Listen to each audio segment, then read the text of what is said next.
Clarity, correctness. Okay, अजून काय बघितलं होतं की अजून त्याच्यामध्ये काय सांगितलं होतं त्याच्यामध्ये?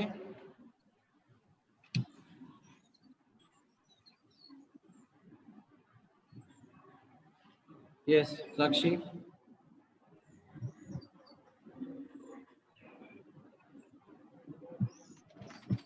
काय सांगितलं क्लॅरिटी पॉइंट? वर्किंग पेपर हे यूज केलं जातं ऑडिटिंग साठी. क्लॅरिटी.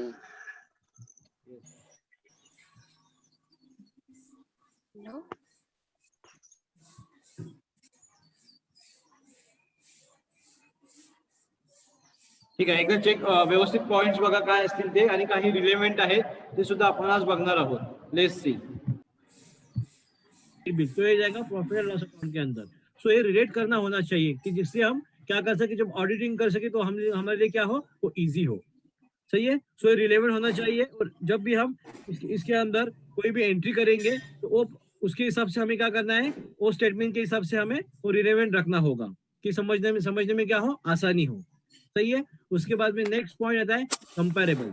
अभी कंपेरेबल का मीनिंग क्या होता है इसके अंदर, कि हम जो स्टेटमेंट रेडी करते हैं, सही है, तो क्या करते हैं, एनुअली स्टेटमेंट रहते हैं हम लोग की, तो हम इजीली उसको कंपेयर कर सके. अभी कैसे कंपेयर करेंगे, जब भी ऑडिटिंग होता है तो क्या होगा, हमें पता चलेगा उसके अंदर कि हमें कितना लॉस हुआ है. सही है. मतलब क्या करते हैं हम लोग कि जब भी हम बैलेंस शीट देखते हैं, सही है, हमें इजीली पता चलता है कि हमारा पीएनएल अकाउंट कि हमारा कहाँ पे ज्यादा एक्सपेंस हुआ है, हमारा कहाँ पे ज्यादा लॉस हुआ है. और पूरा जब हम एनुअली निकालते हैं तो हमें पता चलेगा कि हमारा जो लॉस हुआ है, सही है, वो पिछले साल से कम हुआ है या ज्यादा हुआ है. सही है. अगर उसके अंदर कुछ भी चेंजेस आएगा ना, तो हमें क्या करना पड़ता है, हमें उसकी इंफॉर्मेशन बतानी पड़ती है, उसकी वजह देनी पड़ती है ऑडिटिंग के अंदर, कि कौन से वजह से हम लोग का लॉस हुआ है. अगर प्रॉफिट होगा तो बहुत ही अच्छी बात है, लेकिन जहां भी अगर लॉस दिखे तो हमें वो कंपेयर करना आना चाहिए कि इस साल हमारा प्रॉफिट इतना है या लॉस इतना है. तो उसके हिसाब से हम कंपेयर करेंगे हमारे जो बैलेंस शीट रह गए हो, और उसके हिसाब से हम क्या करेंगे, हमारी स्टेटमेंट रेडी करेंगे.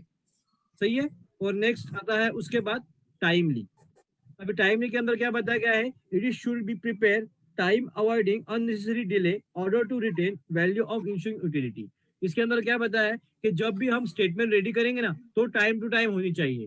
सही है. अगर टाइम टू टाइम नहीं होगे तो हम क्या करेंगे, स्टेटमेंट एनुअली प्रेजेंट नहीं कर पाएंगे. और उसी के साथ बताया गया है, एक पॉइंट है इसके नीचे, अवॉइड एम्बिग्युइटी. इसका मतलब क्या होता है अवॉइड एम्बिग्युइटी का, कि अगर जब हम टाइम टू टाइम वो रिलेट नहीं करेंगे, स्टेटमेंट रेडी नहीं रखेंगे, तो हमें आगे जाके कुछ लॉस हो सकता है. वो कौन सा लॉस रहेगा, जैसे कि हम लोग का टैक्स रिलेटेड रहे.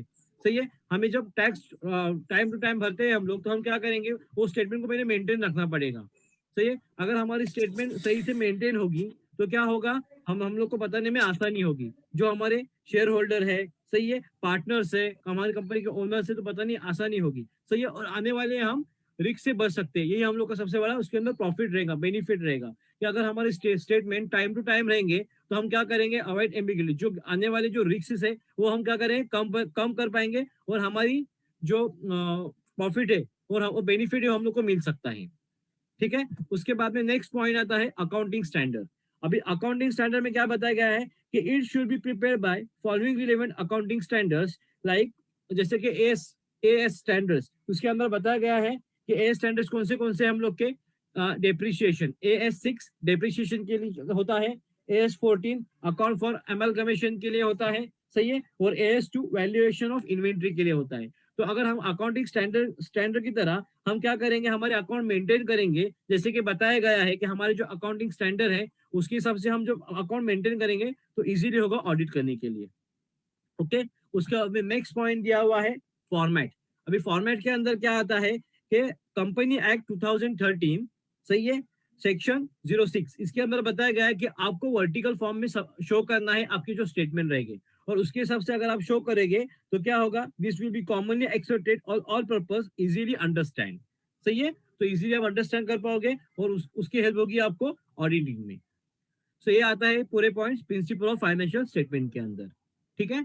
सो हम लोग का नेक्स्ट पॉइंट देखने वाले हम यूजर ऑफ इंफॉर्मेशन. हमने हमारे लास्ट पॉइंट के अंदर देखा था कि हमें स्टेटमेंट हम कैसे टाइम टू टाइम बनाते हैं. सही है. उसको कंपेयर करते हैं. सो क्यों इंफॉर्मेशन इंपॉर्टेंट है यूजर ऑफ इंफॉर्मेशन के अंदर, कि क्यों कौन यूज करता है इस इंफॉर्मेशन को. देखिए, हमने हमारे स्टेटमेंट जो बनाते हैं, प्रॉफिट एंड लॉस हो, बैलेंस शीट हो, ये स्टेटमेंट जो यूजर करने वाले हैं उसके अंदर से पहले आता है ओनर्स. और कंपनी के स्टेक होल्डर्स। इसके अंदर क्या बताया है कि ये जो इंफॉर्मेशन है कंपनी के लिए बहुत ही इंपॉर्टेंट होती है, उसका ग्रोथ क्या है, सही है, कितनी प्रोग्रेस में जा रही है, लास्ट ईयर से हमने कितना प्रॉफिट सबसे ज्यादा इस लास्ट ईयर में था, इस ईयर में हम लोग को हमारा लॉस कहाँ पे हुआ है, ये स्टेटमेंट शो करता है, सही है। और बहुत सारे जो ओनर्स है उनका क्या करता है कि बहुत सारे आउट ऑफ कंट्री भी बिजनेस रहता है, कंपनी रहती है, तो उसके हिसाब से वो भी चेक करेंगे कि हम कंपनी को ओपिनियन क्या देख सकते हैं कि हमें आगे जाके और ज्यादा प्रॉफिट हो इस स्टेटमेंट से ऊपर। सो स्टेटमेंट के ऊपर सब मतलब की संपूर्ण जो जॉब संपूर्ण जो मेन इम्पॉर्टंट पार्ट आहे ह्याच्यामध्ये ते स्टेटमेंटचा आहे। स्टेटमेंटवर आपण काय करू शकतो, आपण प्रॉफिट कॅल्क्युलेट करतो आणि त्याच्यावरून आपण काही चेंजेस सुद्धा आणू शकतो। जर आपल्याला भरपूर टाइम टू टाइम जर लॉस होत असेल भरपूर वेळेला, तर त्याच्यामधून आपण काय करणार, बघणार की ह्या स्टेटमेंटमध्ये आपल्याला ह्या ठिकाणी लॉस झालेला आहे, मग असे जे काय असेल ते आपण तिथे स्टॉप करून त्याच्याकडे काही नवीन चेंजेस करून नेक्स्ट आपण अप्लाय करू शकतो, जे आपल्याला ओके, आता हा पॉईंट बघायला सांगितलेला आहे युजर्स ऑफ इन्फॉर्मेशनच्या अंडर आपल्याला, की हे स्टेटमेंट आपण का देतो, कारण लोकांना आपले जे ओनर्स आहेत त्याला आपल्याला काय केलं जातं, हे स्टेटमेंट देऊन की किती तुमचं ह्याच्यामध्ये तुमचं किती लॉस आहे, किती प्रॉफिट आहे तुमच्या कंपनीचं, हे आपल्याला समजतं। मग तेच आपण पॉईंट बघितलं की गुड वर्किंग पेपर, तुमचं गुड वर्किंग पेपर म्हणजेच काय, की ते पहिला आपण पॉईंट म्हणतो की प्रॉपर प्लॅनिंग, तुमची प्लॅनिंग व्यवस्थित झालेली असेल, त्याची योग्य आखणी झालेली असेल, तुम्ही काय करू शकता, हे स्टेटमेंट तुम्ही बनवू शकता। म्हणजे हे सांगितलं की युजर ऑफ इन्फॉर्मेशन जेव्हा आपण बनवतो, एखाद्या आपल्याला इन्फॉर्मेशन द्यायची आहे, मग ते कशाच्या आधारे असेल, तुमच्या स्टेटमेंटच्या आधारे तुमची इन्फॉर्मेशन असणार आहे, बरोबर आहे। मग ते स्टेटमेंट मध्ये तुमचं सांगितलेलं तुम्हाला याच्यामध्ये की ओनर्स आहेत, बरोबर आहे, त्याच्यानंतर सांगा तुमचे काही स्टेक होल्डर आहेत, ह्याला आपण जी माहिती आपल्याला जी पुरवायची आहे ती आपल्या गुड वर्किंग पेपरद्वारेच पुरवायची आहे। तुमचे जे आत रेकॉर्ड जो व्यवस्थित बनलेले असतील, बरोबर, तुमच्या कंपनीच्या अंडर इंटरनल तुमच्या कंपनीमध्ये, तर तुम्ही काय करू शकता, ती तुम्ही व्यवस्थित पद्धतीने ती काय करू शकता, तुम्ही मांडू शकता, ऑडिटरला ती योग्य वेळी तुम्ही देऊ शकता। त्याच्यामध्ये तुम्ही सांगितलं होतं की काय आहे इम्पॉर्टंट, की integrity, clarity, correction and clean and clear, हे जर पॉईंट त्याच्यामध्ये असतील तर तुम्हाला हे स्टेटमेंट बनवण्यासाठी काय होऊ शकते, हेल्प होऊ शकते। मग हे सांगितले की गुड वर्किंग पेपरच्या आधारे आपण काय करू शकतो, की जी इन्फॉर्मेशन आपल्याला एखाद्याला पुरवायची आहे ती योग्यरित्या पुरवू शकतो। त्या इन्फॉर्मेशनचा यूज कशासाठी होतो, हा आपण पहिला पॉईंट सुरुवातीला बघितलेला होताच, हे तुम्हाला फक्त सांगितलं की ते इन्फॉर्मेशन आपण कुठे यूज करतो, ठीक आहे। सो एकदा रिव्हिजनसाठी हा पॉईंट बघून घ्या व्यवस्थित। प्रॉफिट मेकिंग असेल आपल्या कंपनीसाठी, मग हे ओनरचं काम असतं स्टेटमेंट बघण्याचं, की जेणेकरून त्यांना आपल्या कंपनीचा प्रोग्रेस करता येईल। ओके, सो नेक्स्ट है इसके अंदर लेंडर्स और बैंक। देखिए इसके अंदर मैं आपको बताना चाहूंगा कि जब अगर हमारी कंपनी सही से वर्क कर रही है, हम लोग की ग्रोथ सही से रहेगी, तो क्या होगा, जब हम अगर कुछ नया डिवीजन भी स्टार्ट करने जाएंगे, अगर हमें कैपिटल, हमें पैसे की जरूरत लगी, तो क्या होगा, जब हम बैंक से लोन लेंगे तो सबसे पहले बैंकर्स क्या करेंगे, हम लोग के स्टेटमेंट चेक करेंगे। क्यों स्टेटमेंट चेक करेंगी, जैसे कि मैंने कहा कि स्टेटमेंट के ऊपर हमारा पूरा कंपनी का कच्चा चिट्ठा रहता है। मतलब क्या कि हमारी कंपनी कितनी प्रोग्रेस के अंदर है, हमने लास्ट ईयर से कितना प्रोग्रेस किया है, या लॉस में ही जा रही है कंपनी। अगर हमारी कंपनी लॉस में जाएंगी तो कोई बैंक हमें लोन देगी नहीं देगी, सही, क्योंकि उसका जो लोन हमें पे करने वाले हम उसको फिर से दे ही नहीं सकते, तो हमें बैंक क्या करेंगे, वहां पे लोन प्रोसेस हम लोग की स्टॉप कर देंगी। इसलिए बैंक को सब इंफॉर्मेशन देनी जरूरी होती है जो हम स्टेटमेंट तैयार करते हैं, ठीक है। उसके बाद नेक्स्ट पॉइंट है प्रोस्पेक्टिव इन्वेस्टर्स। इसके अंदर क्या बताया गया है कि जो बाकी के लोग हैं जो हमारी कंपनी में इन्वेस्ट करते हैं, तो इन्वेस्ट करने से पहले वो भी क्या करेंगे, हमारी कंपनी के स्टेटमेंट चेक करेंगे, सही है, कि कितनी प्रॉफिट मेकिंग कंपनी है, अगर हमने यहाँ पे इन्वेस्ट किया तो हमारा पैसा हमें मिलेगा या डूबेगा, मतलब या बैड डेप्स हो जाए, मतलब वैसे कभी रिटर्न आएगा ही नहीं हम लोग के पास, वो देखते हैं इन लोग। अगर प्रॉफिट मेकिंग कंपनी है, उसकी ग्रोथ अच्छी हो रही है, हर साल में उसका प्रोग्रेस बढ़ रहा है, वो हमें कैसे पता चलता है, हमारे स्टेटमेंट से ऊपर पता चलता है। तो लोग क्या करेंगे, वो सब देखने के बाद ही कंपनी में इन्वेस्ट करेंगे, सही है। सो उसके बाद नेक्स्ट पॉइंट आता है इसके अंदर ट्रेड क्रेडिटर्स। अभी इसके अंदर क्या बताया गया है, ट्रेड क्रेडिटर्स के अंदर जब हम कोई भी रॉ मटेरियल हम क्रेडिट बेसिस के ऊपर लेते हैं, सही है, कंपनी अगर ये कंपनी या कोई बड़ी ऑर्गेनाइजेशन क्रेडिट बेसिस के ऊपर अगर कुछ माल खरीद रही है, तो इजीली खरीदी गया नहीं, तो जो देने वाले हैं वो लोग भी क्या करेंगे, स्टेटमेंट चेक करेंगे, चाहिए, प्रॉफिट एंड लॉस मेकिंग, कितना प्रॉफिट हो रहा है, कितना लॉस हो रहा है कंपनी को। अगर हमने उनको क्रेडिट बेसिस के ऊपर दिया, तो हम लोग के जो अमाउंट बची है हमें कंपनी देंगी या नहीं देगी, ये भी क्या करते हैं, क्रेडिट जो देते हैं, जो रॉ मटेरियल देते हैं, वो देखेंगे। अगर उनके लिए रॉ मटेरियल उन्होंने दिया, उनका प्रोडक्शन वही स्टॉप हुआ, क्यों? क्योंकि बाकी के वर्कर्स ही नहीं है काम करने के लिए उसके उनको, तो क्या होगा? वर्कर्स क्यों नहीं? क्योंकि उनको सैलरी टाइम टू टाइम नहीं मिली, कंपनी का प्रोग्रेस बहुत धीमे है, तो क्या हो सकता है? ऐसा रॉ मटेरियल ट्रेड क्रेडिटर्स देके लॉस में जा सकता है। तो इसलिए वो यूजर ऑफ इंफॉर्मेशन चेक करेंगी कि कंपनी का प्रॉफिट ज्यादा हो रहा है, कम हो रहा है, तो स्टेटमेंट की वजह से वो सब पता चलेगा। तो ये भी लोग चेक करते हैं कंपनी की इंफॉर्मेशन। ठीक है। सो उसके बाद नेक्स्ट दिया हुआ है एम्प्लॉइज। सो जैसे मैंने अभी आपको बताया इस पॉइंट के अंदर, ट्रेड क्रेडिटर्स के अंदर, कि अगर कंपनी प्रॉफिट मेकिंग नहीं है, प्रॉफिट नहीं मिल रहा है कंपनी को, लॉस, हर साल लॉस से ही गुजरना पड़ रहा है, तो क्या होगा? कंपनी जो एम्प्लॉय रहेंगे उनको सैलरी मिलेंगी नहीं, सही है, वेजेस नहीं मिलेंगी। तो इसकी वजह से क्या हो सकता है?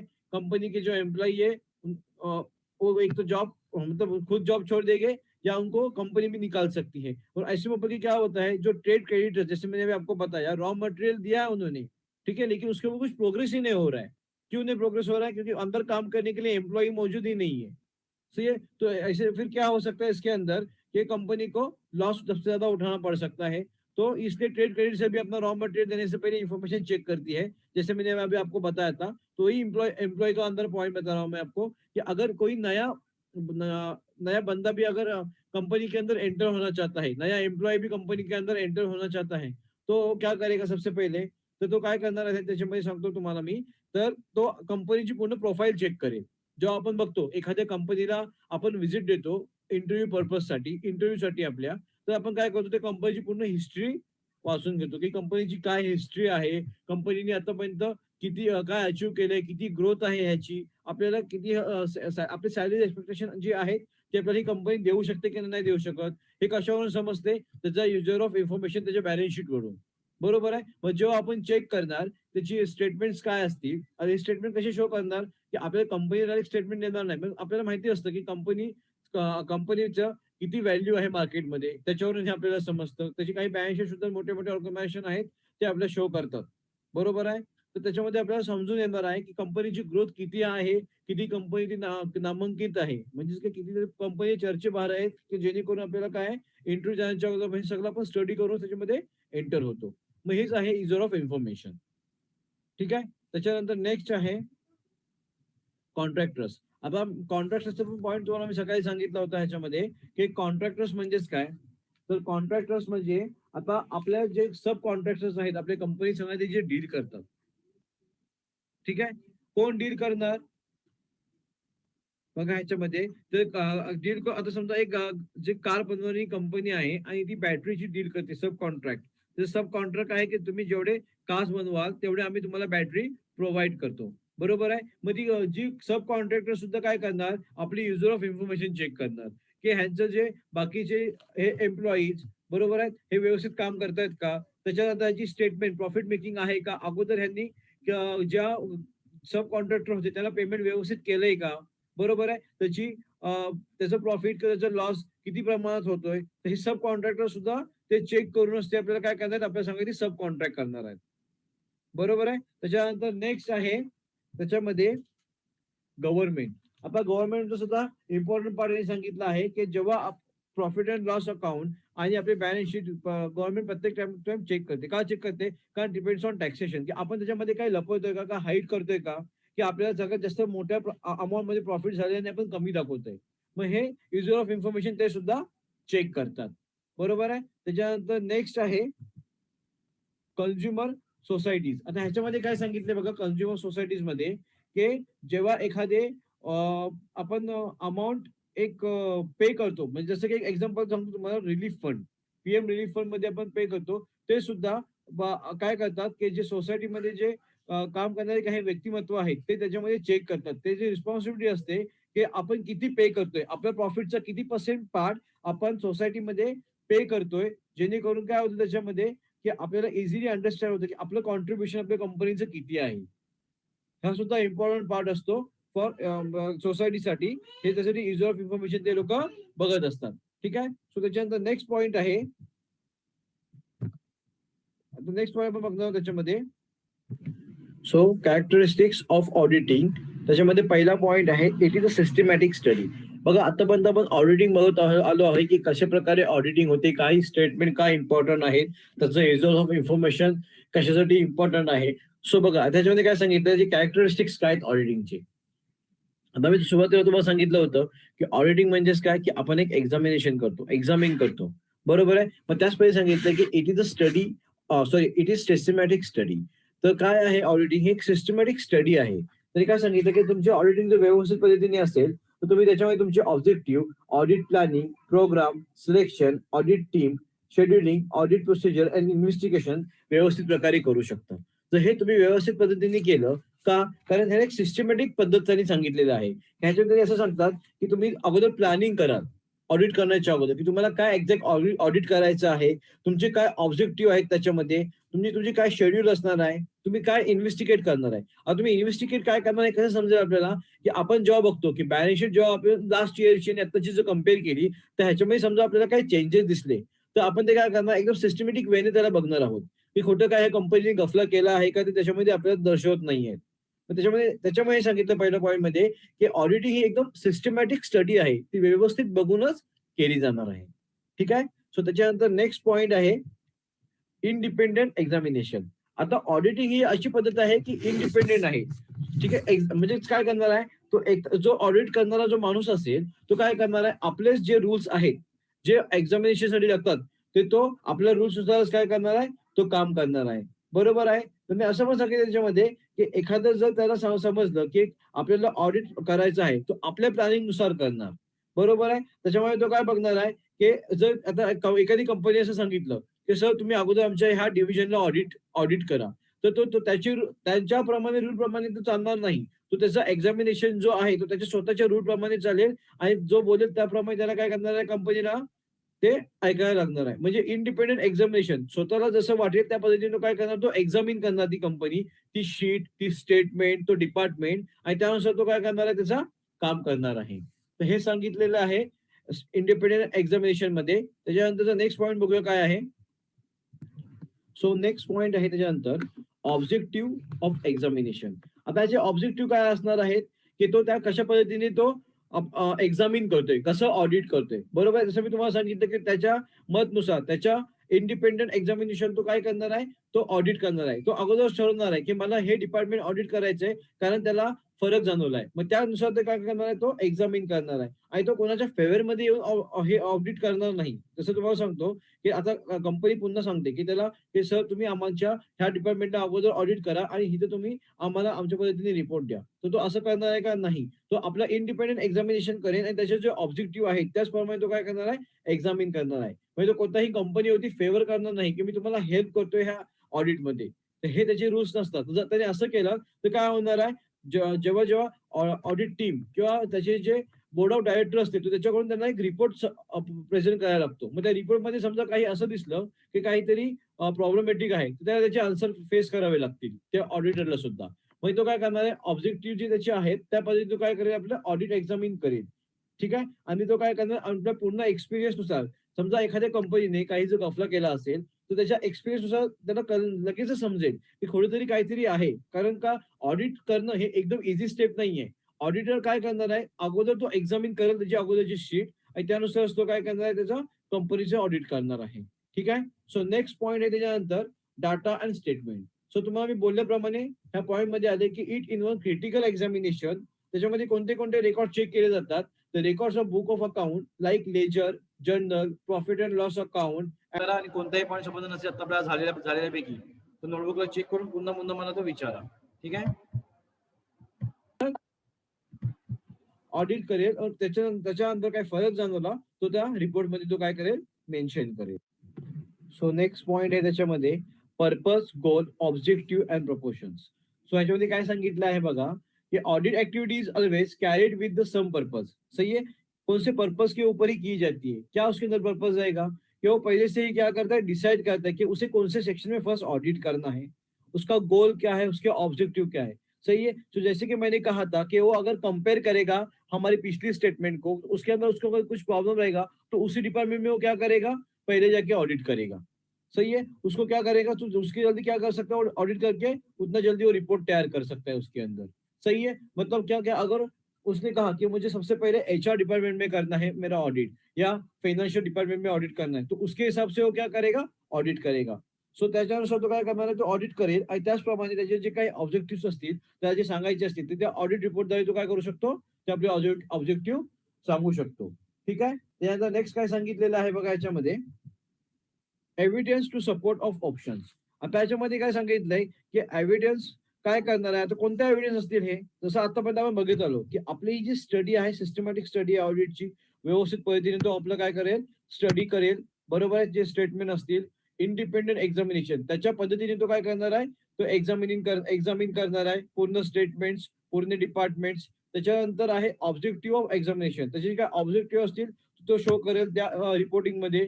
डाटा स्टेटमेंट, कोणते कोणते जे स्टेटमेंट त्याला बघायचे आहेत, तो त्या पद्धतीने काय करेल, आपल्या पद्धतीने चेक करणार आहे. त्याच्यामध्ये कोणत्याही कंपनीच्या डिपार्टमेंटवरती फेवर करणार नाही.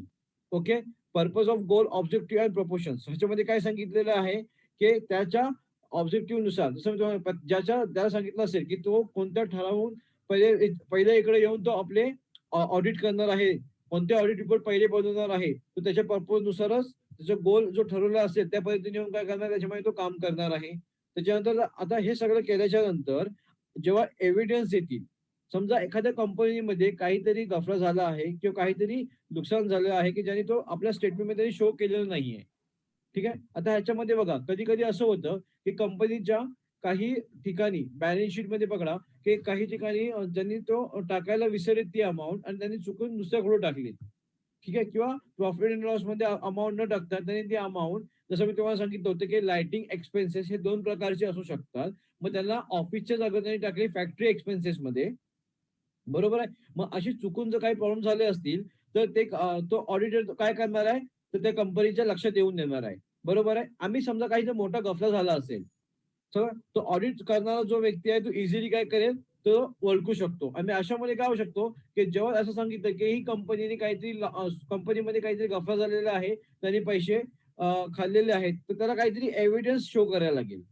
बरोबर आहे. मग तो एव्हिडन्स काय असणार आहे की ते स्टेटमेंट्स, की ऍक्च्युअली प्रॉफिट एवढं झालं पाहिजे होतं आणि हे प्रॉफिट ह्या लोकांनी कमी दाखवलेलं आहे, त्या जागेवर लॉस दाखवलेला आहे. मग त्यांच्याकडे हे एव्हिडन्स असणं हे खूप गरजेचं आहे. मग हे कोण शो करणार, ऑडिटर शो करणार. कुणाला शो करणार आहे, ज्यांनी त्याला अपॉइंट केले. ते कदाचित कंपनीचे बोर्ड ऑफ डायरेक्टर सुद्धा असू शकतात. ओके. त्याच्या सो नेक्स्ट पॉइंट है रिपोर्टिंग. सी, हमने हमारे लास्ट पॉइंट के अंदर कुछ एविडेंस और सपोर्ट के बारे में जैसे मैं आपको बताया था, फिर से एक बार इसके अंदर मैं एक इम्पोर्टेंट पॉइंट बोलना चाहूंगा कि जब भी हमारा जो ऑडिटर रहेगा, सही है, वो कुछ कंक्लूजन के आने से पहले, मतलब ये रिपोर्ट सबमिट करने से पहले उसको जो एविडेंस जैसे मैंने बताया उसको शो करना होगा उस ऑडिट कमिटी को. सही है कि कहाँ पे गफला दिख रहा है, अगर उस या कहाँ पे लॉस दिख रहा है, तो उसके हिसाब से अगर वो सबमिट नहीं कर पाया तो क्या होगा, कंपनी अपना जो लॉस जो छुपाया है वो कभी प्रूफ नहीं कर पाएगी. सही है. तो उसका ऑडिटर का काम होता है कि उसे वो ढूंढ के निकालना होगा. सही है. उसके बाद हमारा जो पॉइंट दिया हुआ है वो है रिपोर्टिंग. अभी रिपोर्टिंग का मतलब क्या होता है कि एनुअल जनरल जो हम लोग की जो कमेटी रहती है बोर्ड ऑफ डायरेक्टर, उनको क्या करना पड़ता है, वो रिपोर्ट शो करना पड़ता है ऑडिट के बारे में. सही, जो उसने ऑडिट किया है.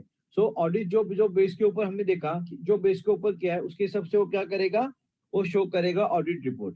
सही है. अगर कोई कंपनी ने इंफॉर्मेशन दी ही नहीं, सपोज एग्जाम्पल के ऊपर मैं आपको बोल रहा हूँ कि अगर कोई कंपनी का ऑडिट हुआ और उसने एक स्टेटमेंट दी नहीं जिसके अंदर उसने कुछ लॉस किया है, तो वो क्या करेगा, जो ऑडिटर रहेगा वो उस रिपोर्ट को पेंडिंग रखेगा और वो बताएगा कि मुझे अभी तक उनके पास से कोई इन्फॉर्मेशन आने कोई आई ही नहीं है इन्फॉर्मेशन, तो इसलिए मैंने रिपोर्ट क्या किया है, वो पेंडिंग रखा है या वो डिवीजन में अभी तक पेंडिंग है. जब भी रिपोर्ट आएगा मैं आपको उसका ऑडिट करके रिपोर्ट सबमिट करूंगा.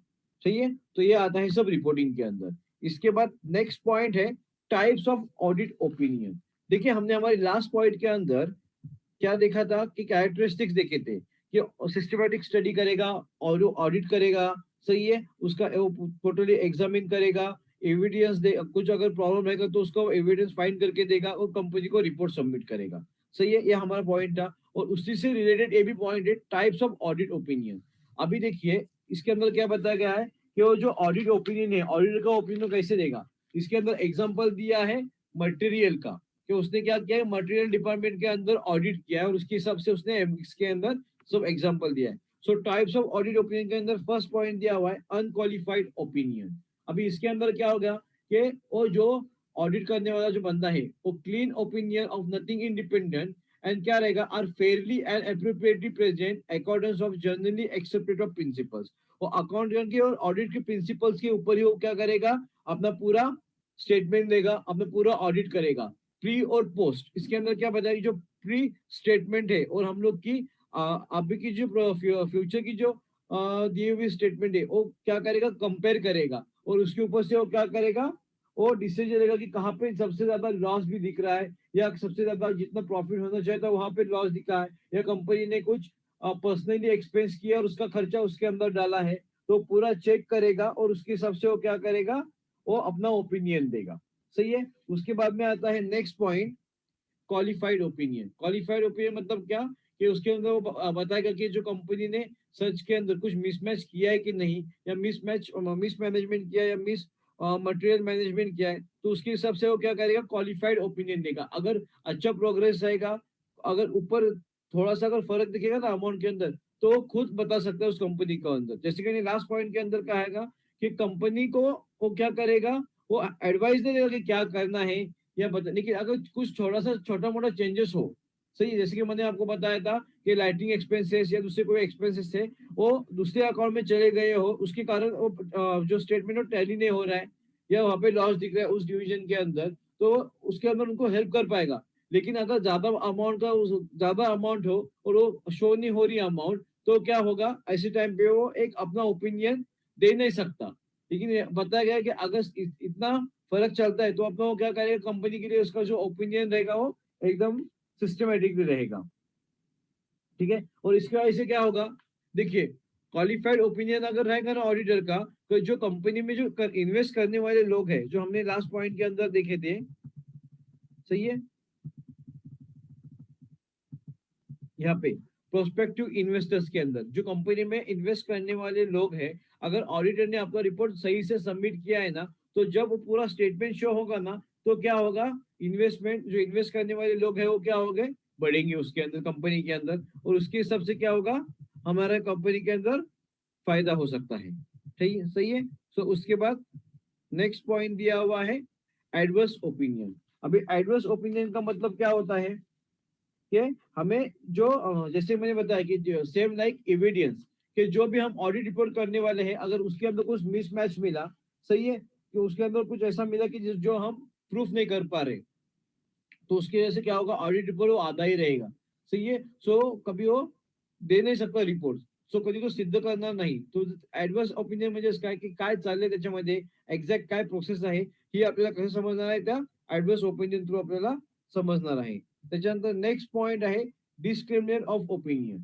आता डिस्क्रिमिनेट ऑफ ओपिनियन म्हणजेच काय, त्याच्यामध्ये काय सांगितलेलं आहे बघा, की आपल्याला जे काय करायचं आहे बरोबर त्या रिपोर्टमध्ये, ते व्यवस्थितपणे पटवून दिलं पाहिजे, तर काय होणार आहे, ते आपलं ऑडिट रिपोर्ट व्यवस्थित बनणार आहे। जसं मी तुम्हाला सांगितलं की एखाद्या कंपनीने त्याची जी आता मटेरियल आहे, त्या मटेरियलचं मिसमॅच त्यांनी काय केलंय, की त्यांनी पर्सनली यूज केलाय, तो मटेरियल ते पर्सनली यूज केले, त्याचं एक्सपेन्सेस त्या स्टेटमेंट मध्ये टाकले आपल्या कंपनीच्या, आणि ती कंपनी ते स्टेटमेंट देत नाहीये त्या ऑडिटरला, ते ऑडिट करण्यासाठी ती लपवेल। तर अशा वेळी काय होऊ शकतं, ऑडिटर आपलं काय करणार, रिपोर्ट तो जो आहे तो ऍज इट इज तो प्रेझेंट करणार आपल्या कमिटीला, आणि तो सांगणार की ही स्टेटमेंट मला भेटलेली नाहीये, त्याच्यामुळे मी जे हे ऑडिट आहे ते आता तिथे थांबवलेली आहे। मग अशा वेळी काय होऊ शकतं, की जो काही येईल तो त्यानुसार, म्हणजे तुमचं तुम्ही बघा, इन शॉर्ट, की जोपर्यंत मला काय भेटत नाही इन्फॉर्मेशन, तर ती इन्फॉर्मेशन मी साध्य करू शकत नाहीये, तो ऑडिट करू शकत नाहीये। मग हे काय करणार, तिथे काम तो तिथे तो स्टॉप करणार आहे। बरोबर आहे। आणि जर एखादा काही इन्फॉर्मेशन त्याला व्यवस्थित भेटते आणि काही चेंजेस असतील, तर तो त्या पद्धतीने काय करू शकतो, तर जो चेंजेस मध्ये थोडेफार फरक सांगू शकतो, पण जर तो जास्त अमाउंट मध्ये असेल तर तो फरक तो सांगू शकत नाही, ते त्याला काय करणार आहे, कंपनीला ते प्रूफ दाखवायला लागणार आहे। मग तो कंपनीला विचारू शकतो की तुमची जर एवढी मोठी अमाऊंट जर तुम्ही दाखवताय की तुम्ही पर्सनल यूज केलेली आहे आणि तुम्ही ह्याच्यामध्ये टाकलेली आहे, मग अशा वेळेला काय होऊ शकतं, कंपनीचे जे काही प्रॉफिट मेकिंग जी कंपनी बनणार आहे, जी स्टेटमेंट व्यवस्थित बनणार आहे, ती कशी होऊ शकते, लॉस मध्ये जाऊ शकते। ठीक आहे। सो हे पॉइंट आहे टाइप्स ऑफ ऑडिट ओपिनियनचे। ठीक आहे। अजून ह्याच्यामध्ये काही जर पॉइंट समजलेले नसतील तर तुम्ही मला विचारू शकता। ठीक आहे।